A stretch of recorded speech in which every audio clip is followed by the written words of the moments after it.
लीना रंग की जीवंत विस्फोट के बीच बैठती है। उसका कमरा बच्चों की तरह आश्चर्य का एक कैनवास है। वह अपनी प्रिय पुस्तकों के पन्नों पर ध्यान देती है, परिचित कहानियों में सांत्वना खोजती है।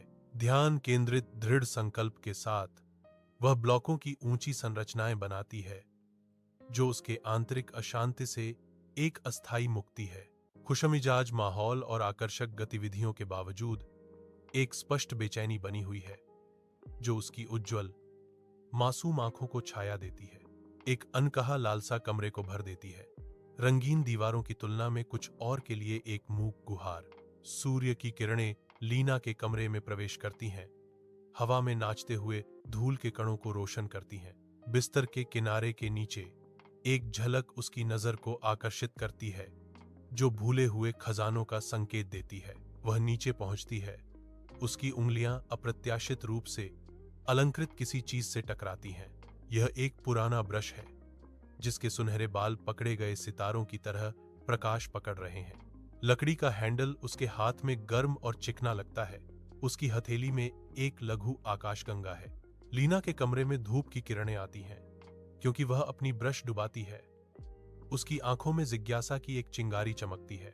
एक नाजुक स्पर्श के साथ वह कागज पर एक छोटी जीवंत लाल गेंद चित्रित करती है। एक आह उसके होंठों से निकलती है, क्योंकि गेंद पृष्ठ से उछलती है, एक आदर्श उछाल के साथ वास्तविकता को धता बताती है। सुनहरी धूल हवा में चमकती है, जो उसकी असंभव रचना के बाद बची हुई जादुई अवशेष है। लीना का कमरा जीवंत युवा ऊर्जा से भर जाता है, क्योंकि वह उत्सुकता से दरवाजा बंद कर लेती है, खुद को अपनी कलात्मक भावनाओं से सील कर लेती है। जैसे ही वह अपनी कल्पना को उजागर करने की तैयारी करती है, उत्साह की एक लहर हवा में बिजली भर देती है। एक लुभावने पल में कैंडी, एक सन की उड़ती हुई पतंग, उसके सामने प्रकट होती है, जो एक साझा साहसिक कार्य शुरू करने के लिए तैयार है। कमरा सपनों के कैनवास में बदल जाता है, जहां वास्तविकता और कल्पना के बीच की सीमाएं धुंधली हो जाती हैं। लीना की आंखें उत्साह और दृढ़ संकल्प के मिश्रण से चमकती हैं, जो कुछ असाधारण बनाने के लिए तैयार है। कैंडी को अपनी प्रेरणा के रूप में लेकर लीना असीम संभावनाओं की दुनिया में उतरती है, जहां कल्पना की कोई सीमा नहीं है। लीना का कमरा दिन की रोशनी से नहाया हुआ है, एक शांत अभयारण्य जो शांत रहस्यों से भरा है। एक अचानक दस्तक शांति को भंग कर देती है, जो लीना की निजी दुनिया में एक घुसपैठ है। टॉमी की आवाज मासूम और उत्सुक सन्नाटे को चीरती है। लीना, क्या तुम खेलना चाहती हो? लीना की प्रतिक्रिया संक्षिप्त और अस्वीकार करने वाली हवा में लटकी हुई है। मैं व्यस्त हूं। जैसे ही टॉमी दरवाजे को धकेलता है, उसके चेहरे पर उत्सुकता अंकित होती है। लीना के हाथ गुप्त तेजी से दौड़ते हैं। एक ब्रश चादरों के नीचे जल्दी से छिपा हुआ, एक छिपी हुई दुनिया और एक गुप्त व्यस्तता का संकेत देता है। लीना के कमरे में टॉमी का अटूट हट हवा में भर जाता है, क्योंकि वह अपना आधा खाया हुआ कुकी पकड़े हुए है। ठीक है, मैंने तुम्हारे लिए अपना आखिरी कुकी बचाया है, टॉमी कहता है। उसकी आशा भरी पेशकश अधर में लटकी हुई है। लीना रुक जाती है। अनकहे विचारों का एक तूफान उसकी आंखों के पीछे घूम रहा है। एक अपठनीय भाव उसके चेहरे पर झिलमिला रहा है। टॉमी के चुपचाप दरवाजा बंद करने पर वह चुप रहती है, जिससे अनकहा सवाल हवा में बना रहता है। अपने कमरे की शांति में लीना जादुई ब्रश को पकड़े हुए है। उसकी आंखों में एक मौन प्रार्थना, आशावादी प्रत्याशा के साथ वह एक चंचल पिल्ला बनाने का प्रयास करती है। उसका दिल साथ के लिए तरसता है। निराशा बढ़ती है, क्योंकि ब्रश अनुत्तरदायी रहता है। इसके एक समय के जीवंत रंग अब फीके और बेजान हो गए हैं। जादुई उपकरण उसके हाथ में भारी लगता है। इसकी सुस्त धूसरता लीना की बढ़ती निराशा को दर्शाती है।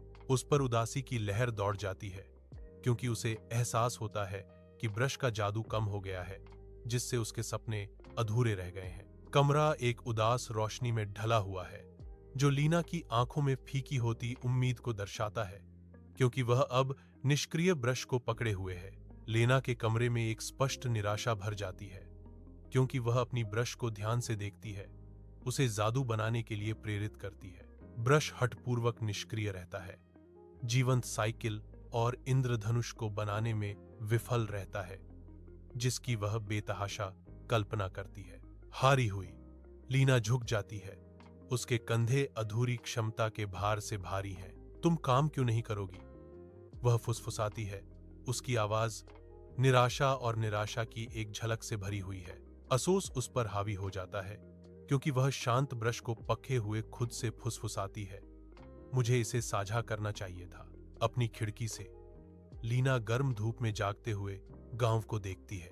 टॉमी खेल रहे बच्चों के एक समूह के बीच में है। उसकी हंसी चौक में गूंज रही है। वह अपने खिलौने साझा करता है। उसकी उदारता से उसके साथियों के चेहरे चमक उठते हैं। टॉमी घुटनों पर बैठता है। उसकी भौहें एकाग्रता में तनी हुई हैं क्योंकि वह एक युवा लड़की को उसके जूते के फीते बांधने में मदद करता है। दयालुता का एक साधारण कार्य दृश्य में फैलता है जो लीना का ध्यान आकर्षित करता है। लेना के भीतर एक गहरी अनुभूति जागृत होने लगती है जो टॉमी की निस्वार्थ प्रकृति से प्रेरित है। शांत चुप्पी में वह टॉमी के कमरे में फिसल जाती है। एक रहस्य उसके पीछे छिपा हुआ है। टॉमी को देखते ही उसकी आंखें चमक उठती हैं। अब चमकता हुआ ब्रश दिखाई देता है। एक चमकदार मुस्कान उसके होंठों पर छा जाती है क्योंकि वह शुरू करती है, टॉमी, मेरे पास तुम्हें दिखाने के लिए कुछ खास है और मैं इसे साझा करना चाहती हूँ। उत्सुकता हवा में लटकी हुई है जो साझा खुशी और आश्चर्य के एक पल का वादा करती है। टॉमी के कमरे में धूप की किरणें आती हैं जिससे उसकी आंखों में शुद्ध उत्साह की चिंगारी भड़क उठती है। टॉमी की आवाज युवा प्रत्याशा के साथ गूंजती है, क्या हम इसे एक साथ आजमा सकते हैं? लीना सिर हिलाती है। उसकी आंखों में टॉमी का उत्साह झलकता है। एक मौन समझौते से उनके साझा साहसिक कार्य पर मुहर लग जाती है। साथ में वे कमरे से बाहर निकले, दिन की संभावनाओं को गले लगाने के लिए तैयार थे। पुराने विलो पेड़ की विशाल शाखाओं के नीचे लीना और टॉमी एक विस्तृत खाली विस्तार पर टकटकी लगाते हैं जो संभावना से भरपूर है। लेना केंद्रित दृढ़ संकल्प के साथ एक ऊंची स्लाइड को जोड़ना शुरू करती है जिसका रंगीन प्लास्टिक रोमांचक वंश का वादा करता है। टॉमी हाथ में ब्रश लिए झूलों को कला के जीवंत कार्यों में बदल देता है। हर स्ट्रोक खुशी का एक छींटा जोड़ता है। गति के एक झोंके के साथ लीना एक सन की मेरी गो राउंड बनाती है जिसका घूमता हुआ रूप हंसी और चक्करदार आनंद को आमंत्रित करता है। टॉमी हार न मानते हुए एक उछाल भरी ट्रम्पोलिन का अनावरण करता है जिसकी तनी हुई सतह ऊंची छलांग और असीम ऊर्जा का वादा करती है।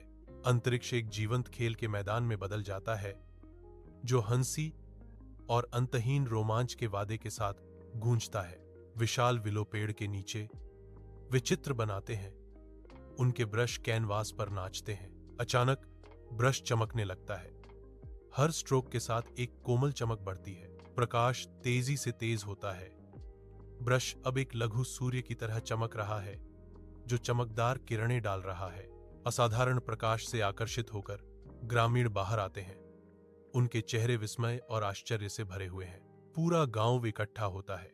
विलो पेड़ की दयालु निगाह के तहत चमत्कारी परिवर्तन का गवाह बनता है।